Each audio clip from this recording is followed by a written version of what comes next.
Hello दोस्तों, कैसे हो आप सभी लोग।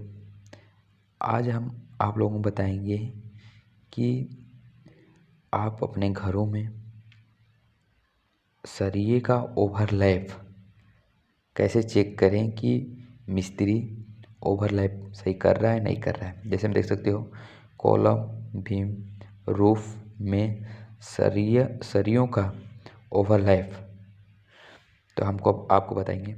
जैसे मैं ROOF रूफ के बाद बीम बीम बीम के बाद कॉलम।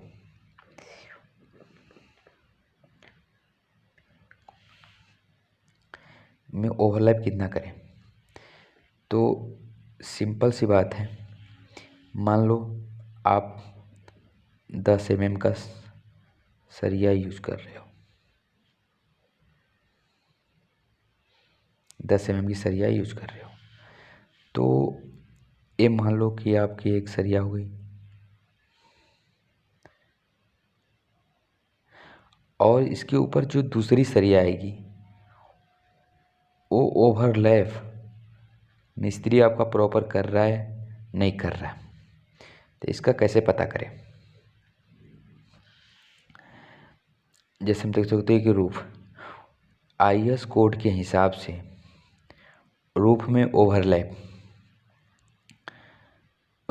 जो ओवरलैप देते हैं वो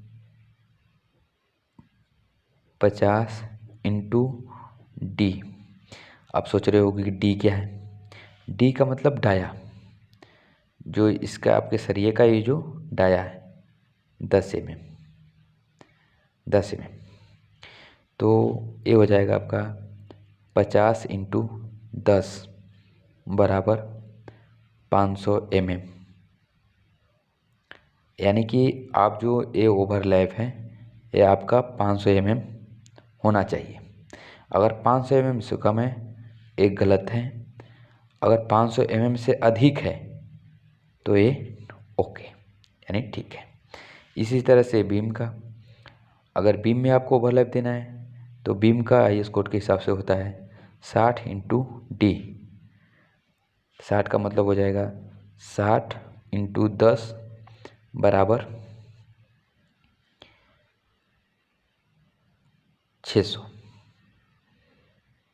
mm।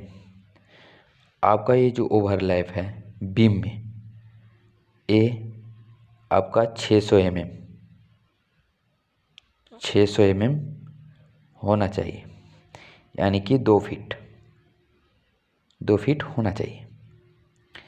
अब इसी तरह से कॉलम में हो जाएगा 45